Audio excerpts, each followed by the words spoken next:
খোদা হযরত হাসান বসরি রাদিয়াল্লাহু তাআলা আনহুকে ঠান্ডা পানি পান করতে দেওয়া হলো। তিনি যখন পানির পাত্রটি হাতে নিলেন, হঠাৎ তার জ্ঞান হারানোর মতো অবস্থা হলো এবং হাত থেকে পাত্রটি পড়ে গেল। তিনি যখন স্বাভাবিক হলেন, তখন উপস্থিত লোকজন তাকে জিজ্ঞেস করলো, আপনার কি হয়েছে?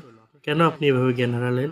তিনি উত্তরে বললেন, আমার হঠাৎ জাহান্নামীদের সেই আকাঙ্ক্ষার কথা মনে পড়ে গেল, যখন তারা জান্নাতীদের উদ্দেশ্যে চিৎকার করে বলবে, আমাদের উপর সামান্য পানি ঢেলে দাও, অথবা আল্লাহ তোমাদের যে রিজিক দিয়েছেন তা থেকে কিছু আমাদের দাও।